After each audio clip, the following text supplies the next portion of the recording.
రెండవ వచనంలో హిజ్కియా తాను రాజ్యానికి వచ్చినప్పుడు 20 సంవత్సరాలు కలిగినటువంటి వ్యక్తి.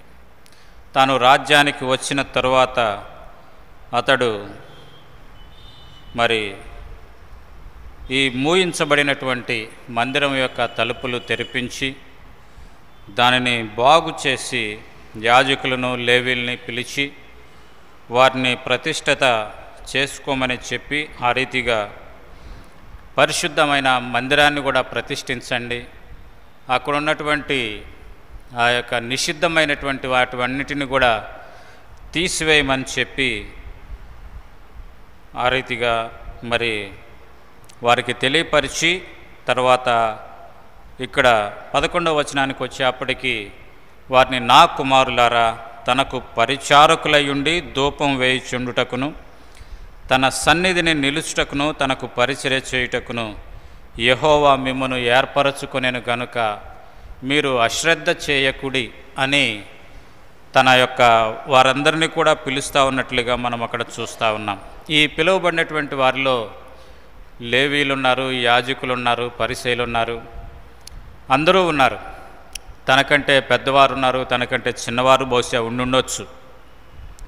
అయినప్పటికీ కూడా వారందరినీ నా కుమారులారా అని తాను పిలుస్తూ ఉన్నట్లుగా మనం ఇక్కడ గమనిస్తూ ఉన్నాం. బహుశా తనకున్నటువంటి అధికారం, తనున్నటువంటి ఆ సింహాసనం, రాజుగా తనున్నటువంటి ఆ విధానాన్ని బట్టి వారందరినీ కూడా తనకంటే పెద్దవారైనప్పటికీ కూడా వారందరినీ నా కుమారులారా అంటే తన దేశం, తన ప్రజలందరూ కూడా నా బిడ్డలే అని తాను భావించినటువంటి ఆ కారణం చేత వారందరినీ కూడా నా కుమారులారా అని పిలుస్తూ ఉన్నట్లుగా మనం చూస్తూ ఉన్నాం. కాబట్టి అలా పిలవటంలో వారి పట్ల తనకున్నటువంటి ప్రేమ, అలా పిలవటంలో వారిని దేవుని వైపు తిరిగి మళ్ళించాలి అనేటటువంటి ఆశ మనకు అక్కడ కనిపిస్తూ ఉన్నట్లుగా మనం చూస్తూ ఉన్నాం. ఆ రీతిగా వారిని దేవుని వైపు మళ్ళించడం ద్వారా దేవుని యొక్క కోపానికి, దేవుని యొక్క ఉగ్రతకి వారిని అంటే తన దేశ ప్రజలను తప్పించాలి, తన జనులను తప్పించాలి అనేటువంటి కోరిక తనలో ఉన్నట్లుగా మనం అక్కడ చూస్తాం. చూడండి, మనం అక్కడ గనక చూస్తే 6వ వచనంలో మన పితరులు ద్రోహులై మన దేవుడైన యెహోవా దృష్టికి చెడు నడతలు నడిచి ఆయనను విసర్జించి ఆయన నివాసమునకు పెడముఖము పెట్టుకొని దానిని అలక్ష్యము చేసిరి అనేటటువంటిది మనం అక్కడ చూస్తూ ఉన్నాం. దాని ఫలితంగా 10వ వచనంలో ఇప్పుడు మన మీద ఉన్న ఇశ్రాయేలు దేవుడైన యెహోవా మహోగ్రత చల్లారునట్లు అనేటటువంటిది మనం చూస్తూ ఉన్నాం. దేవుని యొక్క ఉగ్రత చల్లార్చాలి అని తిరిగి వారందరినీ కూడా సమకూరుస్తూ ఉన్నట్లుగా మనం అక్కడ చూస్తూ ఉన్నాం. కాబట్టి పాడైనటువంటి ఆ మందిరం, మూయబడినటువంటి ఆ మందిరం, శిథిలమవుతూ ఉన్నటువంటి ఆ మందిరాన్ని తెరిచి బాగు చేసి తన వారందరినీ కూడా తిరిగి సమకూర్చి వారిని ప్రతిష్ఠ చేసుకొని మందిరాన్ని ప్రతిష్ఠిత చేసి దేవుని యొక్క మహోగ్రత చల్లార్చాలనే ఆశ కలిగి ఆ రీతిగా నా కుమారులారా అని వారిని పిలుస్తూ ఉన్నట్లుగా మనం చూస్తూ ఉన్నాం. కాబట్టి మనం దేవుని వాక్యంలో మనం చూస్తాం, ఇశ్రాయేలు ప్రజల్ని నా జ్యేష్ఠ కుమారులని దేవుడు పిలుస్తూ ఉన్నట్లుగా తిరిగి మరలా ఆ స్థితికి వారిని రప్పించాలని ఈ యొక్క హిజ్కియా ఆశ కలిగినట్లుగా మనం చూస్తూ ఉన్నాం. అటువంటి అభిలాష కలిగినట్లుగా మనం చూస్తూ ఉన్నాం. కనుకనే వారందరినీ కూడా నా కుమారులారా అని పిలిచి అంటా ఉన్నాడు, తిరిగి రండి, తనకు పరిచారకులయుండి ధూపం వేయటానికి, ఆయన సన్నిధిలో నిలవటానికి, ఆయనకు పరిచర్య చేయటానికి దేవుడు మిమ్మల్ని ఏర్పాటు చేసుకున్నాడు. కాబట్టే ఆ ఏర్పాట్లో నుండి మీరు తొలగిపోకుండా ఉండండి, అశ్రద్ధ చేయకండి. అంటే ఆయన సన్నిధిలో నిలిచేది అశ్రద్ధ చేయొద్దు అంటా ఉన్నాడు, ఆయనకు పరిచర్య చేసేది అశ్రద్ధ చేయొద్దు అంటా ఉన్నాడు, ఆయనకు ధూపం వేసేది అశ్రద్ధ చేయొద్దు అంటా ఉన్నాడు, ఆయన ఏర్పాట్లో ఉండేదాన్ని కూడా అశ్రద్ధ చెయ్యొద్దు అని అక్కడ తెలియపరుస్తూ ఉన్నట్లుగా మనం చూస్తూ ఉన్నాం. అందుకే నా కుమారులరా అని వారిని పిలుస్తూ ఉన్నాడు. వారి మీద ఉన్నటువంటి ఆ ప్రేమ, ఆ యొక్క వారి మీద ఉన్నటువంటి ఆ యొక్క ఆప్యాయత తిరిగి వారిని ఆ రీతిగా దేవుని సన్నిధిలో సమకూర్చాలి అనేటువంటి ఆశ హిజ్కియాలో కనిపిస్తూ ఉన్నట్లుగా మనం చూస్తాం. కాబట్టి ఈనాడు నా జీవితాల్లో కూడా మనం దేవుని బిడలంగా ఉండాలని దేవుడు ఆశపడతా ఉన్నట్లుగా మనం చూస్తూ ఉన్నాం. ఆ కారణం చేతనే ప్రేమ కలిగినటువంటి ఆ దేవుడు పాపము చేత అపరాధముల చేత చచ్చినటువంటి స్థితిలో ఉన్నటువంటి మనల్ని, లేదా ఆది కాండములో మనం చూసినటువంటి రీతిగా ఆ యొక్క ఆదాము అవ్వల పాపము ద్వారా వెలివేయబడినటువంటి స్థితిలో ఉన్నటువంటి మనల్ని తిరిగి దేవుడు తన కుమారులుగా స్వీకరించాలని దేవుడు ఆశ కలిగినట్లుగా మనం చూస్తూ ఉన్నాం. కాబట్టి ఏ రీతిగా మనము ఆయన బిడలంగా, ఆయన కుమారులంగా మనం ఉండగలము అనేవి కొన్ని విషయాలు మనం చూసి ఆ రీతిగా ముందుకు కొనసాగటానికై మనం ప్రయత్నం చేద్దాం. ఏ రీతిగా మనము ఆయన బిడలంగా లేదా ఆయన కుమారులంగా, కుమార్తెలంగా మనం ఉండగలము అంటే రండి చూద్దాం. మొదటిదిగా యోహాను సువార్త 1వ అధ్యాయము 12వ వచనం. యోహాను సువార్త 1వ అధ్యాయము 12వ వచనాన్ని గనక మనం చూస్తే అక్కడ వ్రాయబడతా ఉన్నటువంటి మాట, తన్ను ఎందరూ అంగీకరించిరో వారందరికీ, అనగా తన నామమందు విశ్వాసముంచిన వారికి దేవుని పిల్లలగుటకు ఆయన అధికారం అనుగ్రహించెను. కాబట్టి నీవు నేను ఏ రీతిగా ఆ ఉగ్రత నుండి, రాబోతా ఉన్నటువంటి ఆ భయంకరమైన ఉగ్రత నుండి తప్పించబడి ఆ నిత్యరాజ్యంలో ప్రవేశించేటటువంటి ఆ మహోన్నతమైన అద్వితీయమైన ఆ దేవుని సన్నిధిలో మనం ఉండేదాని కొరకై ఆయన బిడలంగా మనం ఎలా ఉండగలము అంటే ఇక్కడ వ్రాయబడతా ఉంది, తన్ను ఎందరో అంగీకరించిరో, అనగా తన నామందు విశ్వాసముంచినటువంటి వారికి. కాబట్టే మొదటిదిగా ఆయన పిల్లలంగా మనం ఎలా చేయబడతాము అంటే ఆయన నామమందు విశ్వాసముంచటం ద్వారా, లేదా ఆయనను అంగీకరించటము ద్వారా మనము ఆయన బిడలంగా, ఆయన పిల్లలంగా, లేదా ఆయన కుమారులంగా, కుమార్తెలంగా మనం ఉండగలుగుతూ ఉన్నాము అనేది మనం ఇక్కడ చూస్తూ ఉన్నాం. కనుకనే గలతీలకు రాసినటువంటి పత్రిక 3వ అధ్యాయము 26వ వచనాన్ని గనక మనం చదివితే, గలతీలకు రాసినటువంటి పత్రిక 3వ అధ్యాయము 26వ వచనములో, యేసుక్రీస్తునందు మీరందరూ విశ్వాసము వలన దేవుని కుమారులై ఉన్నారు.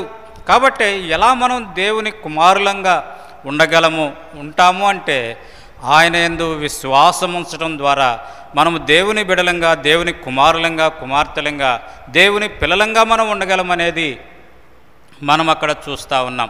అయితే విశ్వాసం అనేది ఎలా ఉంచగలుగుతాం, విశ్వాసం మనలో ఎలా కలుగుతుంది అంటే మనం అక్కడ చూస్తాం. రోమీయులకు రాసిన పత్రిక 10వ అధ్యాయము 17వ వచనంలో మనం చూస్తే, రోమీయులకు రాసినటువంటి పత్రిక 10వ అధ్యాయము 17వ వచనంలో మనం చూస్తే, కాగా వినుట వలన విశ్వాసము కలుగును, వినుట క్రీస్తును గూర్చిన మాట వలన కలుగును. కాబట్టి యేసుక్రీస్తు ప్రభువారిని గురించి వినటము ద్వారా, ఆయన సజీవుడు, ఆయన ఈ లోకానికి పాపముల నుండి సర్వమానవాళిని రక్షించేదాని కొరకై ఈ లోకానికి వచ్చినటువంటి దైవ కుమారుడు, దైవ మానవుడు అనేది మనం విని విశ్వాసం ఉంచడం ద్వారా దేవుని బిడలంగా మనం ఉండగలమనేటటువంటిది మనం అక్కడ చూస్తూ ఉన్నాం. అందుకే పేతురు రాసిన మొదటి పత్రిక 1వ అధ్యాయంలో గనక మనం చూస్తే, పేతురు రాసిన మొదటి పత్రిక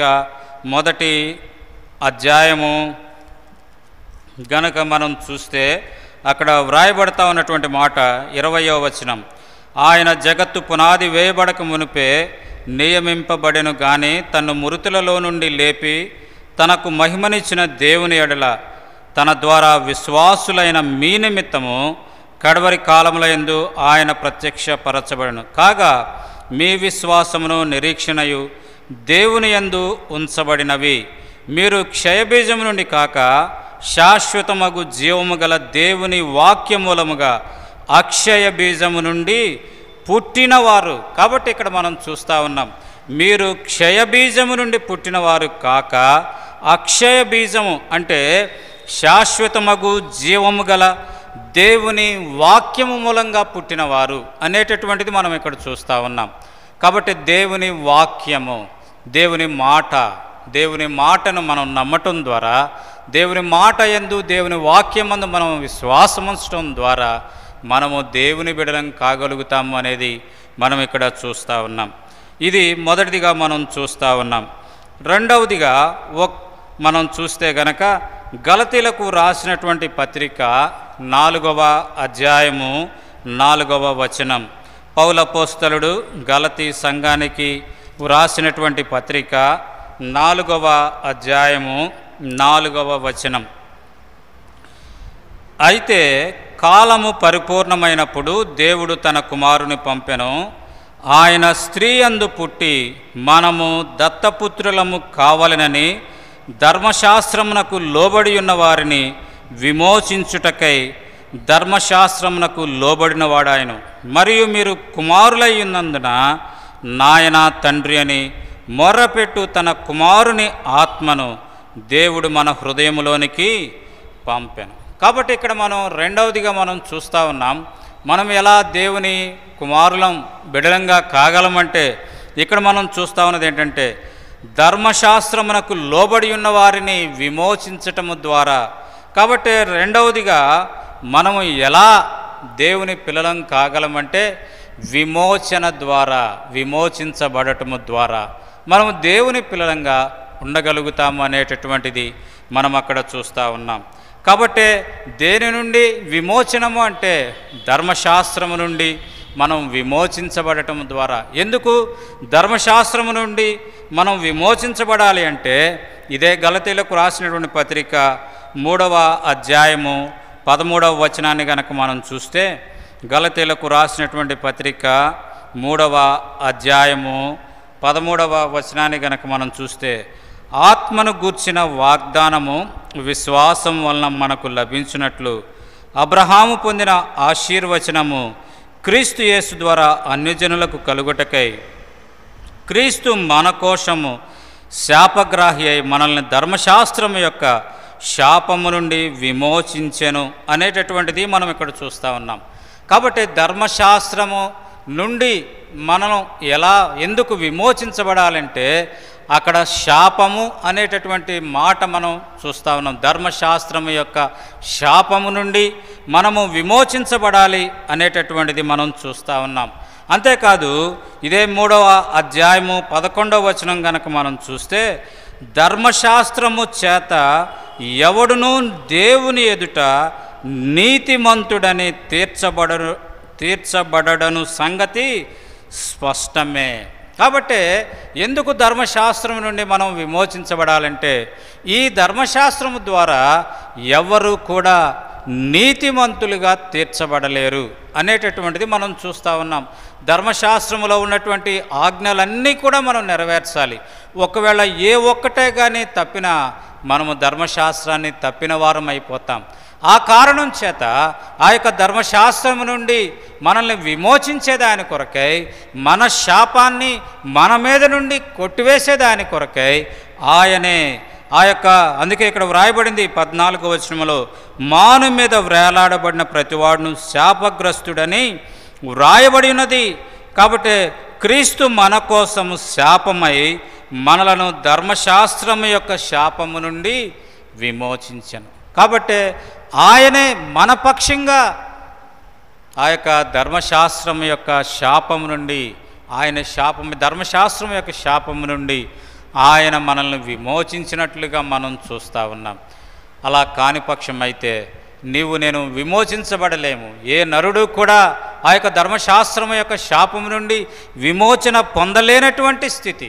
అందుకే ఇక్కడ వ్రాయబడతా ఉంది చూడండి 12వ వచనంలో, నీతిమంతుడు విశ్వాసమూలముగా జీవించును. కాబట్టి విశ్వాసము ద్వారా మాత్రమే నీతిమంతులుగా చేయబడతారు. కాబట్టి మనం ఇక్కడ చూస్తూ ఉన్నది, ఇంకా మనం కనుక చూస్తే రోమాపత్రికలో కనుక మనం చూస్తే 4వ అధ్యాయము 14వ వచనం చూడండి.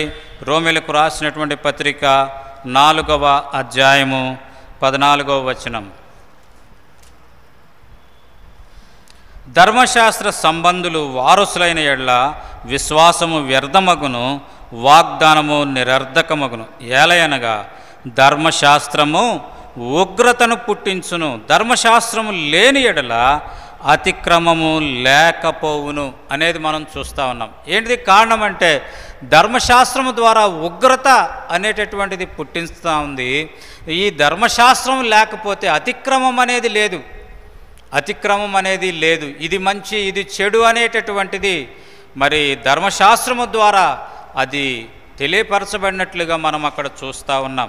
కనుకనే మనము ఇదే రోమిలకు రాసినటువంటి పత్రిక 5వ అధ్యాయం 3వ వచనాన్ని కనుక మనం చూస్తే అక్కడ మనం 5వ అధ్యాయము 13వ వచనం దయచేసి చూడండి. ఏలయనగా ధర్మశాస్త్రము వచ్చినదనుక పాపము లోకములో ఉండెను గాని ధర్మశాస్త్రము లేనప్పుడు పాపము ఆరోపింపబడదు అనేటటువంటిది మనం అక్కడ చూస్తూ ఉన్నాం. కనుక ధర్మశాస్త్రం లేనప్పుడు పాపము ఆరోపించబడదు అనేటటువంటిది మనం అక్కడ చూస్తూ ఉన్నాం. అయితే దీనిని బట్టి మనము గనక గమనిస్తే కొరింథీయులకు రాసిన మొదటి పత్రిక 15వ అధ్యాయము 56వ వచనాన్ని కనుక మనం చూస్తే, కొరింథీయులకు రాసిన మొదటి పత్రిక 15వ అధ్యాయము 56వ వచనం చూస్తే, మరణపు ముల్లు పాపము, పాపముకున్న బలము ధర్మశాస్త్రము అనేది మనం చూస్తూ ఉన్నాం. మరణపు ముల్లు పాపమైతే పాపమునకున్న బలమేంటి? ధర్మశాస్త్రం.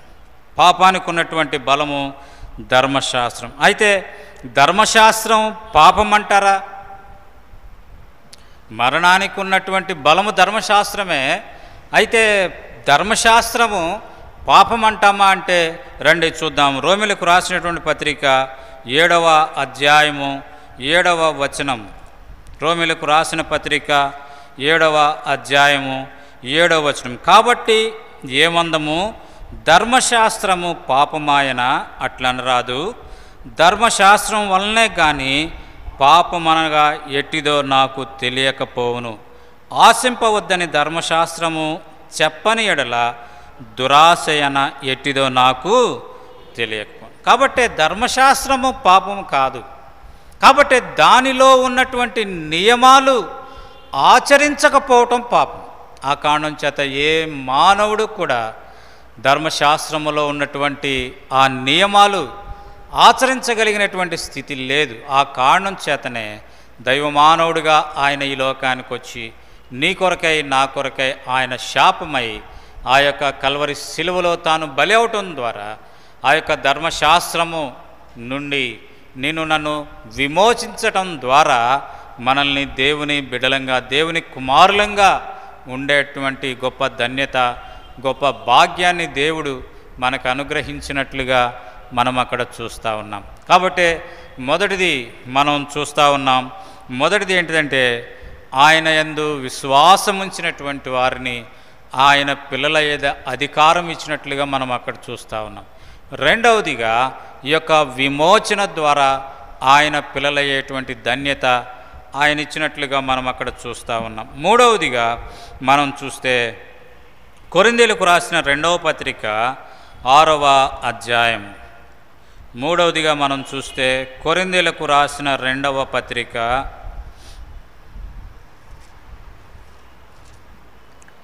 6వ అధ్యాయము 16వ వచనము నుండి, దేవుని ఆలయమునకు విగ్రహములతో ఏమి పొందిక, మనము జీవము గల దేవుని ఆలయమై ఉన్నాము.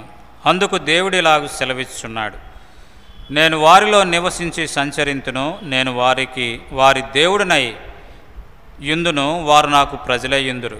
కావున మీరు వారి మధ్య నుండి బయలువెడలి ప్రత్యేకముగా ఉండుడి, అపవిత్రమైన దానిని ముట్టకుడని ప్రభు చెప్పుచున్నాడు. మరియు నేను మిమ్మల్ని చేర్చుకొందును, మీకు తండ్రినయ్యుందును, మీరు నాకు కుమారులను కుమార్తెలనయ్యుందురని సర్వశక్తి గల ప్రభువు చెప్పుచున్నాడు. మూడవదిగా మనం ఇక్కడ గమనిస్తూ ఉన్నాం, ఎలా ఆయన బిడలంగా మనం ఉండగలము, లేదా ఆయన నా కుమారులారా అని ఆయన మనల్ని ఎలా పిలవగలడు అంటే ఇక్కడ మనం చూస్తూ ఉన్నది ఏంటంటే, మూడవదిగా ప్రత్యేకమైనటువంటి జీవితాన్ని జీవించటం ద్వారా.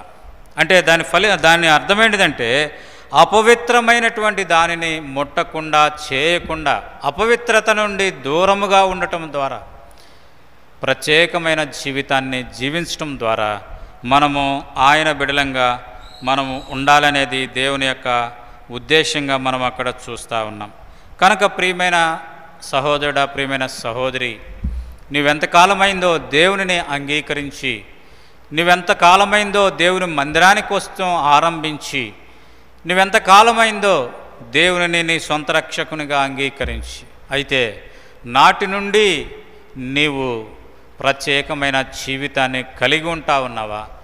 లేక లోకముతో మిళితమైపోయి, పాపముతో మిళితమైపోయి, లేక శరీరం కోరికలకు లోబడిపోయినటువంటి జీవితాన్ని ఒకవేళ నీవు జీవిస్తూ ఉంటే నీవు దేవుని బిడ్డగా ఉన్నావా లేదా అనేటటువంటిది నిన్ను నీవే పరీక్షించుకోమని ప్రభు పేరట బ్రతిమాలుతా ఉన్నాం.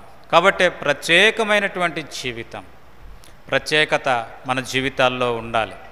అందుకే దైవజనుడు భక్త్ సింగ్ గారు కూడా తాను ప్రత్యేకమైనటువంటి జీవితాన్ని తాను జీవిస్తూ వచ్చాడు. తనకున్న ఆచార అలవాట్లు మరి వీటన్నిటి నుండి కూడా ఆయన ప్రత్యేకతను పొందినట్లుగా మనం చూస్తూ ఉన్నాం. సహజంగా మనకు తెలుసు, సిక్కు మతస్థులు వారు తలపాగా ధరిస్తారు, ఆ యొక్క క్షౌరం ఎప్పుడూ కూడా చేయరు, అది ఆ రీతిగానే పెంచుతూ ఉంటారు. అది వారి ఆచారం, సిక్కులకు ఉండేటువంటి ఆచారం. అయితే వాటన్నిటినీ తీసివేయటం ద్వారా ఆ ఆచారాలన్నిటిని కూడా తాను విడిచిపెట్టినట్లుగా మనం అక్కడ చూస్తూ ఉన్నాం. కాబట్టే ఆ రీతిగా మన జీవితాల్లో కూడా అనేకమైన ఆచార అలవాట్లు మనం కలిగిన వారుగా ఉన్నాం. వాటన్నిటి నుండి నేను ప్రత్యేకించబడినటువంటి వారంగా మనం ఉంటా ఉన్నామా? ప్రత్యేకమైన జీవితం, పరిశుద్ధమైనటువంటి జీవితం, అపవిత్రతకు దూరమైనటువంటి జీవితాన్ని మనం కలిగి ఉండాలని దేవుడు ఆశపడతా ఉన్నట్లుగా మనం ఇక్కడ చూస్తాను. తద్వారా నేను ఆయన బిడలంగా మనం ఉండగలుగుతాం. కాబట్టి మనం ఇక్కడ చూస్తూ ఉన్నది మూడవది ఏంటంటే ప్రత్యేకమైనటువంటి జీవితాన్ని కలిగి ఉండటం ద్వారా మనము దేవుని కుమారులంగా కుమార్తెలంగా మనం ఉండగలం. తద్వారా దేవుడు నా కుమారులారా అని నన్ను పిలవగలిగినటువంటి స్థితిలోనికి నేను ఉండగలమనేది మనం ఇక్కడ గ్రహిస్తా ఉన్నాం. రండి, 4వదిగా మనం చూద్దాం. రోమీలకు రాసినటువంటి పత్రిక 8వ అధ్యాయము. రోమీలకు రాసినటువంటి పత్రిక 8వ అధ్యాయము 14వ వచనం. రోమీలకు రాసిన పత్రిక 8వ అధ్యాయము, దేవుని ఆత్మచేత ఎందరూ నడిపింపబడుదురో వారందరూ దేవుని కుమారులై యుందురు. కాబట్టి 4వదిగా మనం చూస్తా ఉన్నది ఏంటంటే దేవుని ఆత్మచేత ఎవరైతే నడిపించబడతా ఉంటారో వారు దేవుని కుమారులు అనేటటువంటిది మనం ఇక్కడ చూస్తూ ఉన్నాం. అందుకే గలతీలకు రాసినటువంటి పత్రికలో గనక మనం చూస్తే, గలతీలకు రాసినటువంటి పత్రిక, గలతీ సంఘానికి వ్రాసిన పత్రిక 4వ అధ్యాయము 5వ గలతీలకు రాసినటువంటి పత్రిక 5వ అధ్యాయము 16వ వచనం. ఇక్కడ పౌలు గారు చెప్తా ఉన్నాడు, నేను చెప్పినదేమనగా ఆత్మానుసారముగా నడుచుకొనుడి, అప్పుడు మీరు శరీరేచ్ఛను నెరవేర్చు. కాబట్టి శరీర ఇచ్ఛలను మనం త్యజించినటువంటి వారమై ఆత్మానుసారమైనటువంటి నడక, ఆత్మానుసారమైనటువంటి ప్రవర్తన మనం కలిగి ఉన్నప్పుడు మనము ఆ రీతిగా దేవుని బిడలంగా ఉండగలుగుతాము అనేది మనం చూస్తూ ఉన్నాం. 25వ వచనంలో కూడా మనం చూస్తాం, మనము ఆత్మను అనుసరించి జీవించువారమైతిమా, ఆత్మను అనుసరించి క్రమముగా నడుచుకొందము అంటే ఇక్కడ మనం చూస్తూ ఉన్నాం. 26వ వచనంలో ఒకరినొకరము వివాదమునకు రేపకయు, ఒకరి యందొకరు అసూయ పడకయు, వృధాగా అతిశయపడకయు ఉందాం. కాబట్టి ఈ ఒకరి యందు ఒకరు మనం చూస్తూ ఉన్నాం. ఒకరి యందొకరు అసూయ పడటం, అతిశయపడటం, వివాదానికి రేపటం, ఇవి ఆత్మ సంబంధమైన కార్యాలు కాదు. ఇవి ఆత్మ సంబంధమైనటువంటి కార్యాలు కాదు. కాబట్టి ఆ రీతిగా ఈ లోక సంబంధమైన, శరీర సంబంధమైన ఈ కార్యాలన్నిటినీ విడిచిపెట్టి వివాదాలకు రేపటం, అతిశయపడటం, తర్వాత అసూయపడటం. సహజంగా అతిశయపడటము అంటే మనం స్పష్టమైన తెలుగు భాషను కనుక మనం చూస్తే అతిశయపడటం అంటే గర్వించటము అని అర్థం. ప్రైడ్, గర్వించటము అని అర్థం.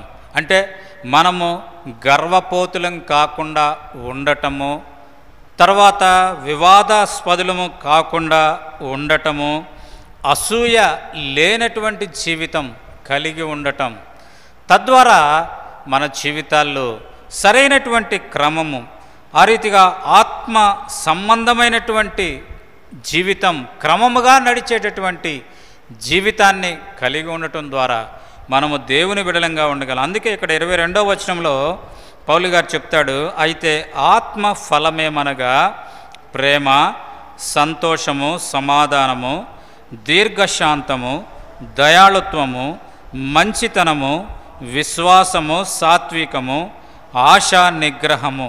ఇట్టి వాటికి విరోధమైన నియమమేమీ లేదు. క్రీస్తు యేసు సంబంధులు శరీరమును దాని ఇచ్చలతోనూ దురాశలతోనూ సిలువ వేసి ఉన్నారు. కాబట్టి శరీరాన్ని దాని ఇచ్చలు, దురాశలుతో వారు సిలువ వేసి ఉన్నారు. ఎవరు అంటే ఎవరైతే ఆత్మానుసారముగా ఆత్మ నియమాన్ని కలిగి, ఆత్మ ఫలాన్ని కలిగి వారు జీవిస్తూ ఉన్నారో, వారు నడుస్తూ ఉన్నారో, అలాంటి వారు ఆ యొక్క శరీరాన్ని దాని ఇచ్చలతోనూ దాని ఆశలతోనూ సిలువ వేశారు. అంటే సిలువ వేయబడిన తరువాత అది మరలా వెనక్కి రాకూడదు. సిలువ వేసినటువంటి వారిని సజీవుడిగా దింపరు. చనిపోయాడా లేడా అని పరీక్ష చేసే ఆ యొక్క సిలువ మీద నుండి శవాన్నే కిందకి దించుతారు తప్ప సజీవుడిగా మాత్రం సిలువ వేసిన తర్వాత క్రిందకి దించరు. కాబట్టి సిలువ వేసి ఉన్నారు అని అంటే దాని అర్థం ఏంటిది? శరీరం యొక్క ఆశలు, ఇచ్చలని మనం చంపివేసి ఆత్మానుసారముగా నడిచే వారంగా మనం ఉన్నాం.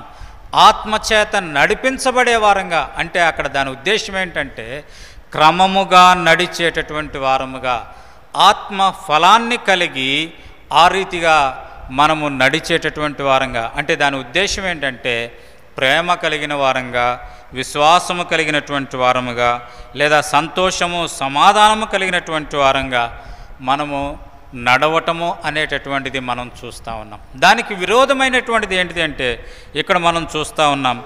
ఏంటంటే శరీర కార్యాలు అనేవి మనం అక్కడ చూస్తూ ఉన్నాం. శరీర కార్యాలు అనేవి స్పష్టమై ఉన్నవి. అవేంటంటే అపవిత్రత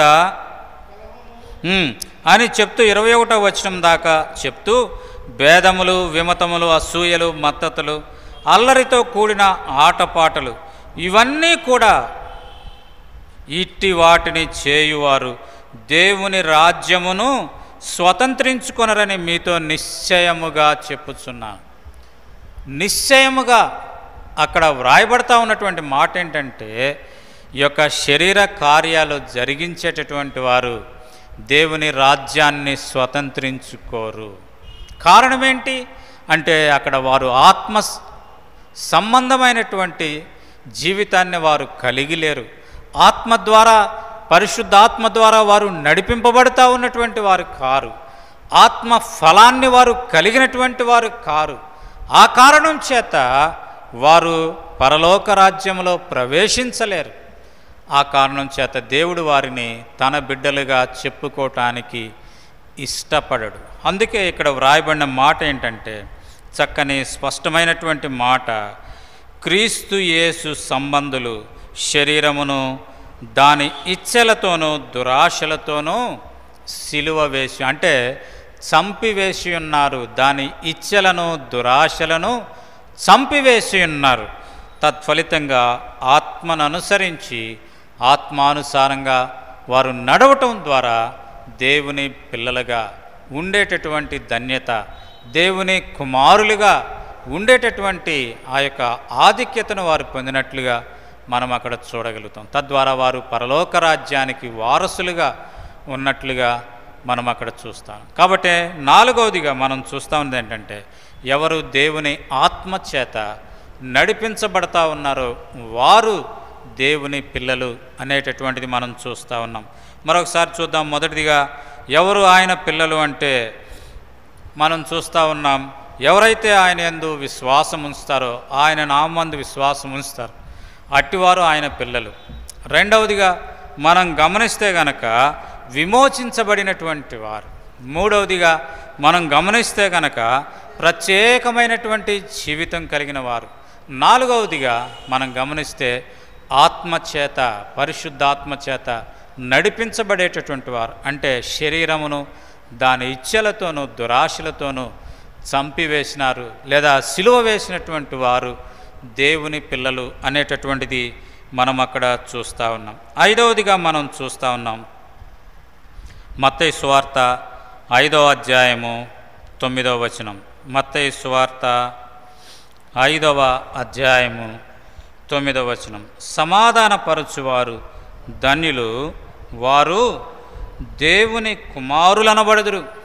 కాబట్టి ఐదవదిగా మనం చూస్తూ ఉన్నది ఏంటంటే సమాధానపరచువారు. ధన్యులు అంటే ఆశీర్వదించబడిన వారు. వారు ఏమని పిలువబడతారు? దేవుని పిల్లలని పిలువబడతారు. కనుక దేవుడు ఎలాంటి దేవుడు అంటే సమాధానానికే ఆయన కర్త, తండ్రి. కానీ అక్రమానికి ఆయన తండ్రి కాదు, సమాధానానికి ఆయన తండ్రి. కాబట్టి ఎవరైతే సమాధాన సంబంధమైనటువంటి జీవితాన్ని కలిగి ఉంటారో, సమాధానాన్ని పెంపారించే దాని కొరకై ఇష్టపడేవారుగా ఉంటారో, అట్టివారు ఆయన బిడలు. కాబట్టి దేవుని బిడలమని చెప్పుకుంటూ ఈనాడు అనేక చోట్ల మనం చూస్తా ఉన్న ఏంటంటే విచారకరమైనటువంటి సంఘటనలు ఏంటంటే, ఈనాడు ఒకరంటే ఒకరికి గిట్టని పరిస్థితి. కుటుంబాల్లో సమాధానం లేదు, సంఘాల్లో సమాధానం లేదు, ఒకరంటే ఒకరికి గిట్టటం లేదు, వ్యక్తిగతంగా కూడా సమాధానం లేనటువంటి స్థితి. సమాధానం లేక, నిద్ర పట్టక, నిద్ర లేని రాత్రులు గడుపుతూ ఉన్నటువంటి విశ్వాసుల్ని మనం ఎంతోమందిని చూడగలం. అదే కుటుంబాల్లో సైతం సమాధానం లేని స్థితి. భర్త అంటే భార్యకి గిట్టదు, భార్య అంటే భర్తకి గిట్టదు, తల్లిదండ్రులకు పిల్లలకు సమాధానం ఉండదు, ఇరుగు పొరుగు వారితో సమాధానం లేని స్థితి. కానీ మరలా ఎలా ఉంటారు అంటే దేవుని మందిరానికి వచ్చినప్పుడు తెల్లని వస్త్రాలు ధరించి దేవుని వాక్యాన్ని చేతబట్టుకొని వచ్చి ఎలా ఉంటారంటే మాకంటే పరిశుద్ధులు లేరు అన్నట్లుగా ఉంటారు. అయితే దేవుడు కోరుకుంటా ఉన్నటువంటిది ఏంటిది అంటే మన జీవితంలో సమాధానకరమైన స్థితి. ఆయన సమాధానానికి కర్త అయి ఉన్నాడు. దేవుని మందిరాల్లో కూడా ఈనాడు ఉన్న దుస్థితి ఏంటిది అంటే, అందుకే దేవుడు అంటా ఉన్నాడు, దేవుని ఇంటి నుండే తీర్పు ఆరంభమైతే. ఎందుకు ఆ మాట అనాల్సి వచ్చింది? కారణం ఏంటి? దేవుని ఇంటి నుండి తీర్పు ఆరంభమవటం ఏంటి? తీర్పు అనేది ఎక్కడా, ఎవరికి తీర్పు? కానీ దేవుని ఇంటి నుండి తీర్పు ఆరంభమవరాల్సిన, ఒకవేళ దేవుని ఇంటి నుండి తీర్పు ఆరంభమైతే అని అంటంలో ఉద్దేశం ఏంటిదంటే, ఈనాడు దేవుని మందిరాల్లోనికి శత్రువు జొరబడ్డాడు, సాతానుడు జొరబడ్డాడు. జొరబడి రకరకాలైనటువంటి విభేదాలు విశ్వాసుల మధ్య, దేవుని ప్రజలని చెప్పుకుంటా ఉన్నటువంటి వారి మధ్య కల్పించి సమాధానం లేకుండా చేస్తూ ఉన్నటువంటిగా మనం చూస్తూ ఉన్నాం. కులమని, మతమని, ప్రాంతీయతత్వం అని, హెచ్చుతగ్గులని, రంగు భేదాలని, రకరకాలు. ఈనాడు భయంకరమైన స్థితి. ఈనాడు మనం చూస్తూ ఉంటే సంఘాల గురించి వినాలంటేనే కొంత బాధ, వేదన కలుగుతా ఉంది.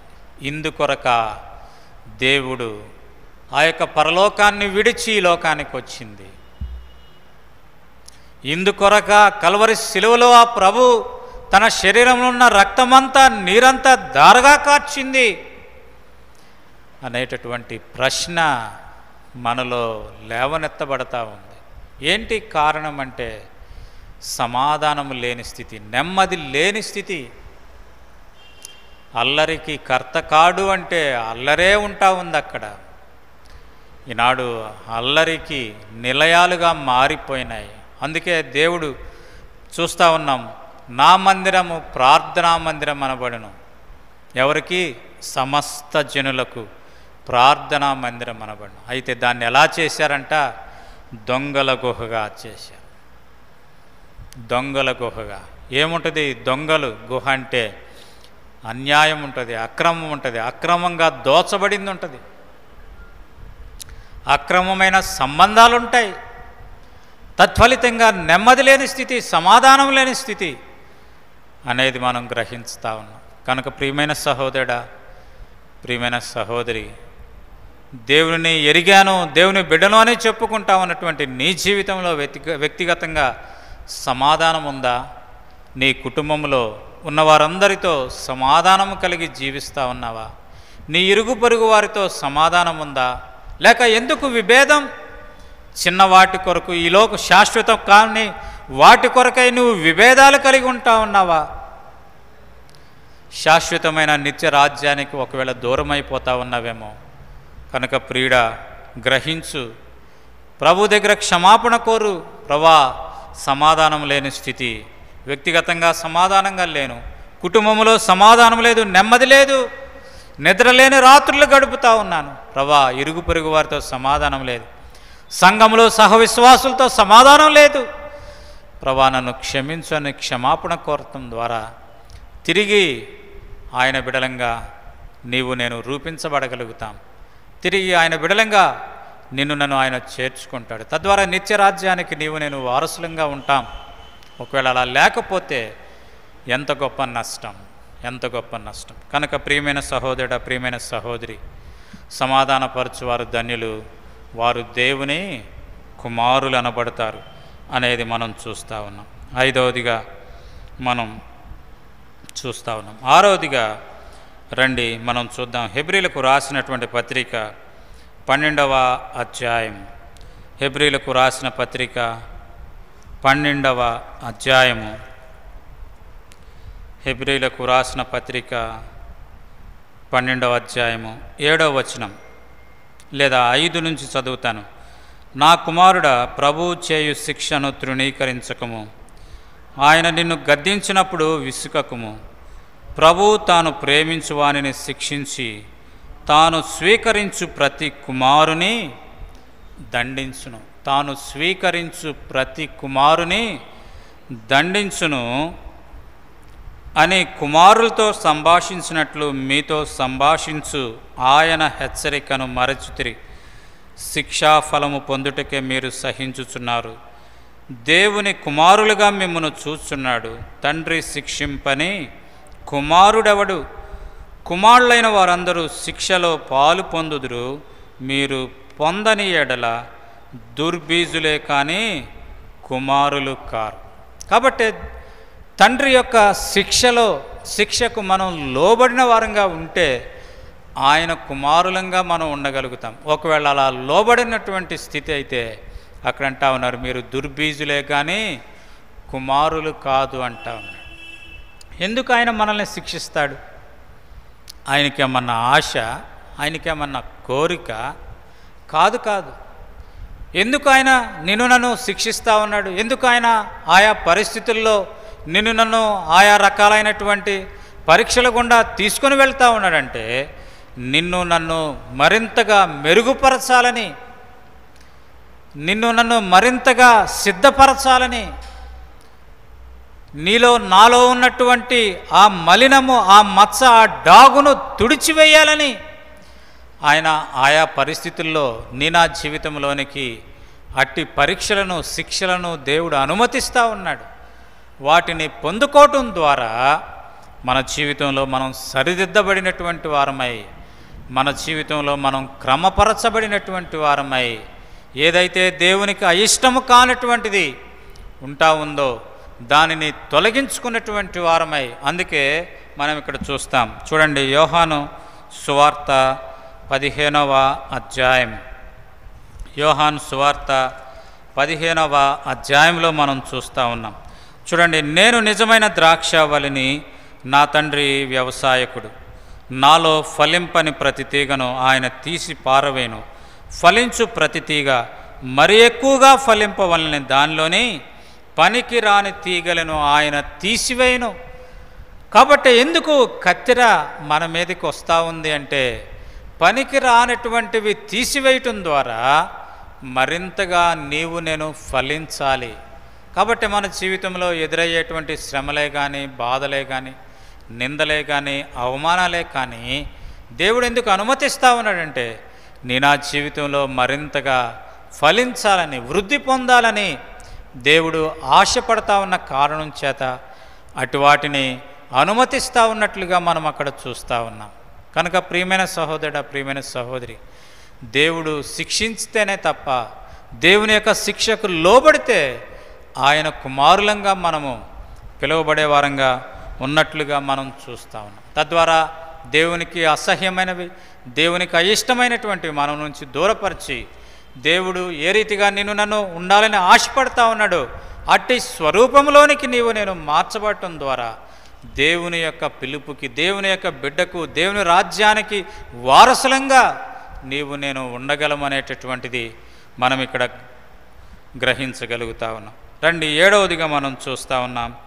7వదిగా కనుక మనం చూస్తే ప్రకటన గ్రంథము 21వ అధ్యాయము 7వ వచనం. ప్రకటన గ్రంథము 21వ అధ్యాయము 7వ వచనం. జయించువాడు వీటిని స్వతంత్రించుకొనును, నేనతనికి దేవుడనై యుందును, అతడు నాకు కుమారుడై యుండును. కాబట్టి జయించేటటువంటి వాడు, జయించేవాడు అక్కడ మనం చూస్తూ ఉన్నాం, దేవునికి కుమారుడిగా ఉన్నట్లుగా మనం చూస్తాం. జయకరమైనటువంటి జీవితం.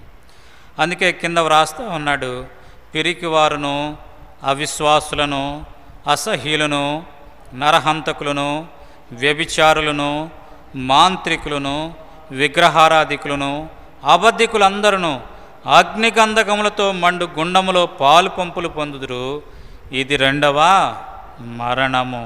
కాబట్టి వీటన్నిటినీ జయించినటువంటి వారు ఆయన కుమారులుగా ఉంటారు.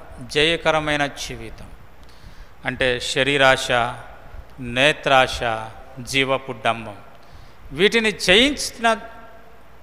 జయించిన వారు ఆయన బిడలుగా ఉండగలుగుతారు అనేది మనం అక్కడ చూస్తూ ఉన్నాం. కనుక ప్రియమైన సహోదరుడా, ప్రియమైన సహోదరి, జయకరమైన జీవితాన్ని కలిగి ఉంటా ఉన్నావా, లేక లోబరచబడతా ఉన్నావా? ఎవరో ఏదో చెప్పగానే లోబడిపోవటం లేదు. అమ్మ, సహజంగా ఈ మధ్యకాలంలో మనం చూస్తూ ఉన్నాం, ఈ కరోనా ప్రభావాన్ని బట్టి ఎంతోమంది చనిపోతూ ఉన్నారు. చనిపోయిన తర్వాత మనోళ్ళకి ఒక ఆచారం ఉంది. ఏంటి? చనిపోయిన తర్వాత మనోళ్ళకి ఒక ఆచారం ఏంటి? వెళ్ళి ఇంకో చోట ఎక్కడో ఒకరోజు నిద్ర చేసి రావాలి. ఇట్లాంటి పనికి మాలిన ఆచారాలు కదా. ఇలాంటి ఆచారాలన్నిటిని వదిలివేయాలి. వీటిని జయించలేకపోతా ఉన్నాం. ఇలాంటి వాటిని జయించలేని స్థితిలో ఉంటాం. ఇట్లాంటి ఆచారాలు, వీటన్నిటిని మనం జయించగలిగిన వారంగా ఉండాలి. జయించాలా? ఒకవేళ జయించలేకపోతే బలహీన స్థితిలో ఉన్నామనేది గ్రహించాలా. తద్వారా ఓడిపోతా ఉన్నామనేది గ్రహించాలా. తద్వారా ప్రభు సన్నిధిలో, ప్రభా, ఇదిగో ఇలాంటి ఆచారాలు లోకులు తీసుకొని వచ్చేటటువంటి ఆ యొక్క మరి ఒత్తిడుల నుండి నేను జయించలేకపోతా ఉన్నాను. ప్రభా, నీ కృప అనుగ్రహించు. అటు వాటిని జయించి జయకరమైన జీవితాన్ని జీవించేదాని కొరకై, తద్వారా నీ బిడ్డగా నేను కొనసాగేదాని కొరకైనా నీ కృప అనుగ్రహించు అని మనం ప్రభు దగ్గర చేరి ప్రార్థించడం ద్వారా జయించగలిగిన వారంగా మనం ఉంటాం. కాబట్టి 7వదిగా మనం చూస్తూ ఉన్నది ఏంటంటే, జయ జీవితాన్ని కలిగినటువంటి వారే ఆయన బిడ్డలు అనేది మనం అక్కడ చూస్తూ ఉన్నాం. చివరిదిగా మనం చూసి ముగించుకుందాం. యోహాను రాసిన మొదటి పత్రిక 3వ అధ్యాయం.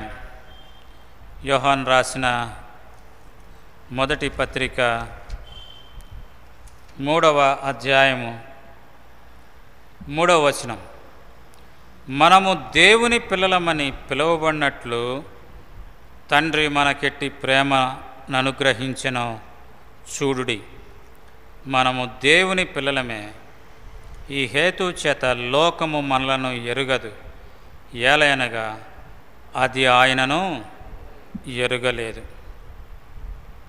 కాబట్టి ఇక్కడ మనం చూస్తూ ఉన్నాం ఏంటిది అంటే, మనము దేవుని పిల్లలమని పిలువబడినట్లు తండ్రి మనకెట్టి ప్రేమను అనుగ్రహించెను అంటూ పుట్నోట్లో 3 కింద అంటున్నాడు. మనకెట్టి ప్రేమను చూపించెను అంటే మన ఎడల తన ప్రేమను ఎలా వెల్లడిపరిచాడో అనేది మనం చూస్తూ ఉన్నాం.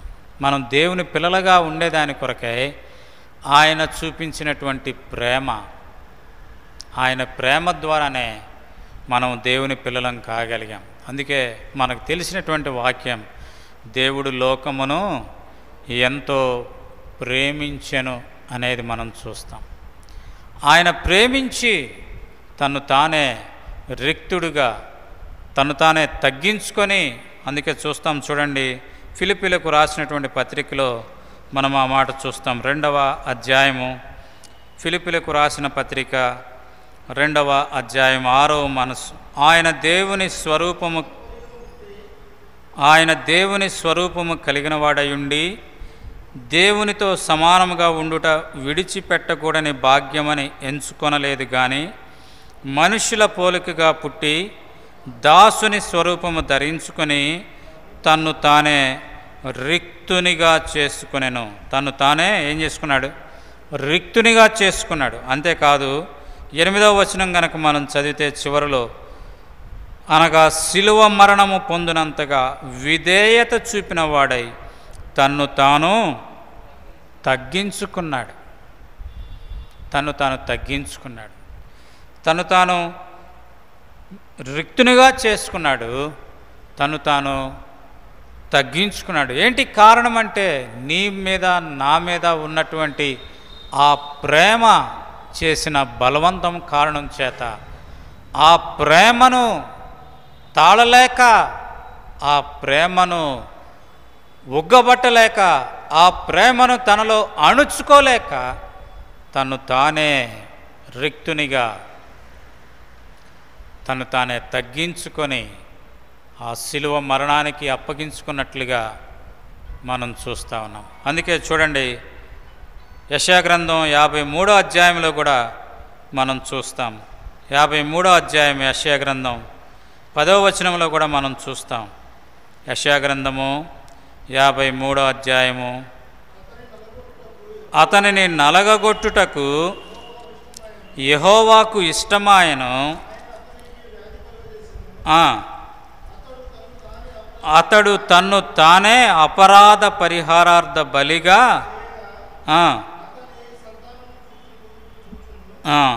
అతడు తన్ను తానే అపరాధ పరిహారార్థ బలిగా చేసుకున్నట్లుగా మనం చూస్తా ఉన్నాం. అపరాధ పరిహారార్థ బలిగా తన్ను తానే చేసుకున్నట్లుగా మనం అక్కడ చూస్తాం. ఏంది కారణం అంటే, ఎందుకు తను తానే అపరాధ పరిహారార్థ బలిగా చేసుకున్నాడు? కారణం ఏంటిదంటే మనం చూస్తాం. హెబ్రీలకు రాసినటువంటి పత్రికలో 7వ అధ్యాయము 26వ వచనాన్ని కనుక మనం చూస్తే, హెబ్రీలకు రాసినటువంటి పత్రిక 7వ అధ్యాయము 26వ వచనం లేదా 27వ వచనం, ధర్మశాస్త్రము బలహీనత గల మనుషులను యాజకులుగా నియమించును కానీ, ధర్మశాస్త్రమునకు తర్వాత వచ్చిన ప్రమాణపూర్వకమైన వాక్యము నిరంతరము సంపూర్ణ సిద్ధి పొందిన కుమారుని నియమించును. ఈయన ఆ ప్రధాన యాజకుల వలె మొదట తన సొంత పాపముల కొరకు తర్వాత ప్రజల పాపముల కొరకు దినదినము బలులను అర్పింపవలసిన అవసరము గలవాడు కాదు. తను తానే మొదట తన కోసము తర్వాత ప్రజల కోసం దినదినము బలులు అర్పించాల్సినటువంటి అవసరత లేకుండా ఏం చేశాడు? తన్ను తాను అర్పించుకున్నప్పుడు ఒక్కసారి ఈ పని చేసి ముగించెను. కాబట్టి తన్ను తాను అర్పించుకోవటం ద్వారా మాటి మాటికి అపరాధ పరిహారార్థ బలి అర్పించాల్సినటువంటి అవసరం లేకుండా తానే, అందుకే పై వచనాల్లో పరిశుద్ధుడును నిష్కలంకియు నిర్దోషుడునైన అనేటటువంటి మాటలు మనం చదువుతాం. అలాంటి ఆ దేవుడు తను ఒక్కసారి బలి అవటం ద్వారా మానవుని ఎడల తనకున్న ప్రేమ, మానవుని ఎడల పాపాలకి పరిహారాన్ని ఆయన చూపించినట్లుగా మనం చూస్తూ ఉన్నాం. అందుకే 9వ అధ్యాయము హెబ్రీలకు రాసుకున్న పత్రిక 9వ అధ్యాయము మనం చూస్తే కనుక 14వ వచనం చూద్దాం. 9వ అధ్యాయం 14వ వచనం చూస్తే ఆయన తను తాను బలిగా అర్పించుకోవటం ద్వారా మన జీవితాల్లో కలిగినటువంటిది ఏంటిది అంటే 14వ వచనం, నిత్యుడగు ఆత్మ ద్వారా తను తాను దేవునికి నిర్దోషినిగా అర్పించుకొనిన క్రీస్తు యొక్క రక్తము నిర్జీవ క్రియలను విడిచి జీవము గల దేవుని సేవించుటకు మీ మనస్సాక్షిని ఎంతో ఎక్కువగా శుద్ధి చేయను. కాబట్టి తను తాను అర్పించుకోవటం ద్వారా మనలో ఉన్నటువంటి నిర్జీవ క్రియలన్నీ తొలగించబడి కడిగివేయబడి మన యొక్క మనస్సాక్షి నిష్కల్మషమైన మనస్సాక్షిగా దేవునిని సేవించేటటువంటి మరి మనస్సాక్షిగా మార్చబడినట్లుగా మనం చూస్తూ ఉన్నాం. కాబట్టి ఆయన తను తాను అర్పించుకోవటం ద్వారా మన యొక్క మనస్సాక్షి శుద్ధీకరించబడి తద్వారా ఆయన్ని సేవించే వారంగా నీవు నేను మార్చబడినట్లుగా మనం చూస్తూ ఉన్నాం. అంత మాత్రమే కాకుండా మనం గనక గమనిస్తే గలతీలకు రాసిన పత్రిక 1వ అధ్యాయము 4వ వచనాన్ని గనక మనం చూస్తే, గలతీలకు రాసిన పత్రిక 1వ అధ్యాయము 4వ వచనం గనక చూస్తే, ఆయన అర్పించుకోవటం ద్వారా మన తండ్రి అయిన దేవుని చిత్త ప్రకారము క్రీస్తు మనలను ప్రస్తుతపు దుష్టకాలములో నుండి విమోచించవలనని మన పాపముల నిమిత్తము ఎందుకు ఆయన అప్పగించుకున్నాడు తాను అంటే, ఎందుకు ఆయన రిక్తుడిగా చేసుకున్నాడు తానంటే, ఎందుకు ఆయన తగ్గించుకున్నాడు తానంటే, నిన్ను నన్ను పాపముల నుండి విమోచించటానికి, నా మనస్తత్వాన్ని మా మనస్సాక్షిని నిర్దోషమైనదిగా చేసేదానికి, కల్మషాన్ని కడిగివేసేదానికి కొరకై, నిర్జీవ క్రియలను దూరపరిచేదాని కొరకై ఆయన తాను అర్పించుకున్నట్లుగా మనం చూస్తూ ఉన్నాం. అంతేకాదు తీతుకు రాసిన పత్రిక 2వ అధ్యాయము 14వ వచనం గనక మనం చూస్తే, అక్కడ తీతుకు రాసిన పత్రిక పౌలు అపోస్తలుడు తీతుకు రాసిన పత్రిక మనం చూస్తే గనక చూడండి, అక్కడ 2వ అధ్యాయము తీతుకు రాసిన పత్రిక 2వ అధ్యాయము 14వ వచనం, సమస్తమైన దుర్నీతి నుండి మనలను విమోచించి సత్క్రియల యందు ఆసక్తి గల ప్రజలను తన కోసము పవిత్రపరుచుకొని తన సొత్తుగా చేసుకున్నటకై తానే మన కొరకు అప్పగించుకున్నాడు. కాబట్టి సత్క్రియల యందు ఆసక్తి గల ప్రజలంగా మనల్ని ఉంచి పవిత్రపరిచి తన సొత్తుగా తన వారిగా చేసుకునే దాని కొరకై, దుర్నీతి నుండి నిన్ను నన్ను తప్పించేదాని కొరకై ఆయన తానే అర్పించుకున్నట్లుగా మనం చూస్తూ ఉన్నాం.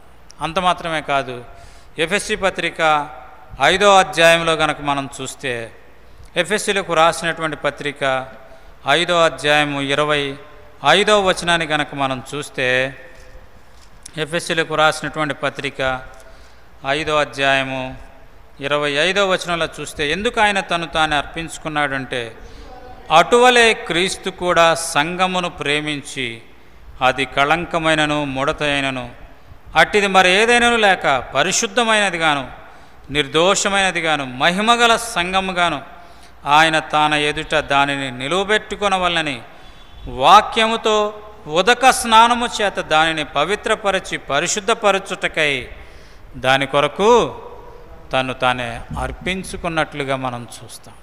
దాని కొరకు తను తాను అర్పించుకుని, ఎందుకంటే పరిశుద్ధపరచి పవిత్రపరిచే దాని కొరకై. తర్వాత మనం చివరిగా మనం చూద్దాం, ఇదే ఎఫెసీయులకు రాసినటువంటి పత్రిక 5వ అధ్యాయము 2వ వచనాన్ని కనుక మనం చూస్తే అక్కడ వ్రాయబడతా ఉన్నది, క్రీస్తు మిమ్మును ప్రేమించి పరిమళ వాసనగా ఉండుటకు మన కొరకు తన్ను తాను దేవునికి అర్పణముగాను బలిగాను అర్పించుకొనెను, అలాగుననే మీరును ప్రేమ కలిగి నడుచు. కాబట్టే ఆయన మనల్ని ప్రేమించి తను తాను ఎందుకు అర్పించుకున్నాడంటే, నీవు నేను పరిమళ వాసనగా, అంటే దాని అర్థం ఏంటిదంటే సాక్ష్య జీవితాన్ని కలిగిన వారంగా, ఇతరులను మనం ఆకర్షించగలిగిన వారంగా, పరిమళ వాసన ద్వారా, పువ్వు వెదజల్లే పరిమళ వాసన ద్వారా అదేం చేస్తుంది, కీటకాలని, తేనెటీగల్ని, కీటకాలని వాటిని ఆకర్షిస్తుంది. ఆకర్షించడం ద్వారా ఆ యొక్క పువ్వులో ఉన్నటువంటి ఆ యొక్క పుప్పొడి రేణువులు ఆ కీటకాలకు అంటుకోవటం ద్వారా అవి వేరే పువ్వు మీద వాడినప్పుడు పరపరాగ సంపర్కం జరగటం ద్వారా వాటి జాతి అభివృద్ధి చెందుతుంది. అదే రీతిగా నీవు నేను కూడా మన సాక్ష్యాన్ని వెదజల్లటం ద్వారా అనేకులను ఆకర్షించి దేవుని సంఘములోనికి చేర్చటం ద్వారా దేవుని రాజ్యము విస్తరిస్తుంది. కనుక ఆ రీతిగా నా జీవితాలు సాక్ష్యాన్ని వెదజల్లేటువంటి జీవితాలుగా ఉండాలని ఆ ప్రభువారు తను తాను అర్పించుకున్నట్లుగా మనం చూస్తూ ఉన్నాం. కనుక ఆయన తను తాను అర్పించుకుంటే నీవు నేను ఏం చేయాలి, నీవు నేను ఏం చేయాలంటే ప్రకటన గ్రంథం 19వ అధ్యాయము చూడండి. ప్రకటన గ్రంథము 19వ అధ్యాయంలో మనం చూస్తాం ఒక చక్కని మాట. 7వ వచనంలో చివర్లో చూస్తూ ఉన్నాం, గొర్రెపిల్ల వివాహ మహోత్సవ సమయం వచ్చినది, ఆయన భార్య తను తాను ఏం చేసింది, సిద్ధపరచుకుంది. కాబట్టే ఈనాడు నీవు నేను ఏం చేయాలా, మనల్ని మనం సిద్ధపరచుకోవాలి. దేని కొరకు, ఆయన బిడలంగా ఉండేదాని కొరకై. దేని కొరకు, ఆయన రాకడలో పాలిభాగస్థులం అయ్యేదాని కొరకై.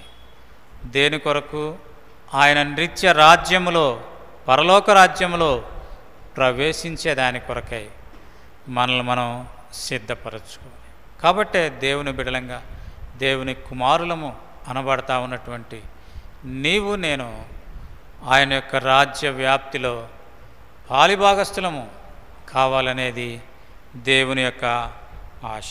కాబట్టే మనం ఇక్కడ హిజ్కియా నా కుమారులరా అని తన రాజ్యములో ఉన్నటువంటి తన ప్రజలను, వారి మీద ఉన్నటువంటి ఆ ప్రేమ చేత తనకైనా పెద్దవారైనా చిన్నవారైనా యాజకులైన లేవీలైన వారందరినీ కూడా తాను పిలుస్తూ ఉన్నటువంటి చక్కని మాట ఏంటిదంటే, నా కుమారులారా, నా కుమారులు. ఈనాడు పరలోకపు తండ్రి నీ కొరకై నా కొరకై కల్వరి శిలువలో ప్రాణం పెట్టినటువంటి ఆ ప్రభువు కూడా నిన్ను నన్ను నా కుమారులారా అని పిలవాలి అంటే, లేదా ఆయన కుమారులుగా నీవు నేను ఉండాలి అంటే ఉండాల్సిన ఆ యొక్క లక్షణాలు ఏంటిదంటే, మొదటిదిగా మనం చూస్తూ ఉన్నాం ఏంటిది అంటే ఆయన యందు విశ్వాసము కలిగినటువంటి జీవితం, తద్వారా ఆయన కుమారులమని పిలువబడతాం.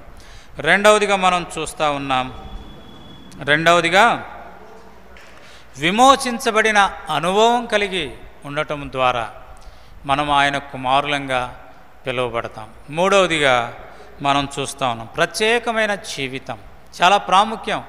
మొదటిది విశ్వాసం ఉంచాలా, రెండవది అంటే లేదా మొదటిగా విశ్వాసం ఉంచడం ద్వారా విమోచన అనుభవంలోనికి రాగలుగుతాం. విమోచించబడినటువంటి నీవు నేను ప్రత్యేకతను కలిగిన వారంగా ఉండాలి, ప్రత్యేకమైన జీవితాన్ని కలిగిన వారంగా ఉండాలి. ప్రత్యేకించబడినటువంటి నీవు నేను దేవుని ఆత్మచేత నడిపించబడాల, దేవుని ఆత్మచేత నడిపించబడాల. దేవుని ఆత్మచేత, దేవుని ఆత్మ కలిగి దేవుని ఆత్మచేత నడిపించబడితే దేవుడు సమాధానానికి కర్త. కాబట్టి నీవు నేను కూడా సమాధానాన్ని కనపరచాల, సమాధానాన్ని వెదజల్లాల, సమాధానకరమైన జీవితాన్ని కలిగి జీవించాలి. అలా మనం ఉండటం ద్వారా దేవుని బిడలంగా మనం ఉంటాం. ఒకవేళ ఏదైనా మన జీవితంలో ఏదైనా చిన్న చిన్న పొరపాట్లు అనేవి కలిగినప్పుడు దేవుడు అనుమతించేటటువంటి పరీక్షకు మనం ఇష్టపడాలా, శిక్షకు లోబడాలా. లోబడినప్పుడే మనం ఆయన కుమారులంగా ఉంటాం. ఆ తర్వాత ఏడవదిగా మనం చూస్తాం, తద్వారా ఆ శిక్షకు లోబడటం ద్వారా మనము జయించే వారంగా ఉంటాం, జయకరమైన జీవితాన్ని మనం కలిగి ఉంటాం. ఇవన్నీ మన జీవితంలో జరగటానికి హేతువు కారణం ఏంటిదంటే ఆయన యొక్క ప్రేమ, ఆయన యొక్క ప్రేమ. ఆ ప్రేమ నీ కొరకై నా కొరకై అర్పించుకుంది. తండ్రి కుడిపార్శ్వాన ఉండటం విడిచిపెట్టకూడని భాగ్యమని ఎంచుకొనక ఆ పరలోక రాజ్యం దేవదూతల యొక్క స్థుతులు విడిచి దీనుడిగా రిక్తుడిగా తను తాను తగ్గించుకొని ఈ లోకానికి వచ్చి నీకు బదులుగా నాకు బదులుగా అపరాధ పరిహారార్థ బలిగా ఆ కల్వరి శిలువలో తను తానే అర్పించుకోవటం ద్వారా నీలో ఉన్న దుర్నీతి, నీలో ఉన్న దుష్టత్వం, నీలో ఉన్న అపవిత్రత అంతటినీ కూడా తొలగించి నీవు నేను పరిశుద్ధులంగా నిర్దోషులంగా ఉంటూ పరిమళ వాసన వెదజల్లే వారంగా ఉంటూ ఆ నిత్యరాజ్యానికి నీవు నేను సిద్ధపడాలని దేవుడు ఆశపడతా ఉన్నాడు. ప్రశ్న ఏంటి అంటే, ప్రియమైన సహోదరుడా, ప్రియమైన సహోదరి, ఆయన ప్రేమ నీవు రుచి చూచావా? ఆయన ప్రేమను అనుభవించావా? ఆయన ప్రేమలోనికి నీవు వచ్చావా? ఒకవేళ నీవింకా ఆయన ప్రేమలోనికి రాకుండా ఉంటే, కల్వరి శిలువలో ఆయన కార్చిన ఆ ప్రేమామృత దారలు ఇంకా నిన్ను కడిగి పవిత్రపరచకుండా ఉంటే, ఇది మిక్కిలి అనుకూలమైన సమయం, ఇది రక్షణ దినం. ప్రభువా, నేను పాపిని, నా పాపాలు క్షమించు. ప్రభువా, నా పాపాలు నా శాపాలు క్షమించేదాని కొరకై నీవు పరలోకము నుండి ఈ లోకానికి దిగి వచ్చావంట. నా శిక్షను నువ్వు భరించేదాని కొరకై కల్వరి శిలువలో నువ్వు బలి అయి నీ రక్తాన్ని, పవిత్రమైన నిష్కలంకమైన రక్తాన్ని కార్చావంట. ఆ రక్తంతో నన్ను కూడా కడిగి నన్ను కూడా నీ బిడ్డగా, నీ కుమారుడిగా స్వీకరించు ప్రభా. అట్టి జయకరమైన జీవితాన్ని జీవించడం ద్వారా నీ నిత్యరాజ్యానికి నన్ను కూడా వారసుడిగా, వారసురాలుగా చెయ్యని చిన్న మాట పలకటం ద్వారా దేవుడు ఇప్పుడే నిన్ను కడిగి పవిత్రపరుస్తాడు. దేవుడు ఇప్పుడే నిన్ను తన బిడ్డగా చేసుకుంటాడు. కనుక ఆలస్యం చేయకు. రేపు మంది కాదు, మరుక్షణం మంది కాదు. మన జీవితం ఎలాంటిదంటే తాసు మీద ధూళి లాంటిది, ఇంతలో కనపడే అంతలో మాయమయ్యే ఆవిరి వంటిది. మన జీవితం ఎలాంటిదంటే నీడలాంటిది.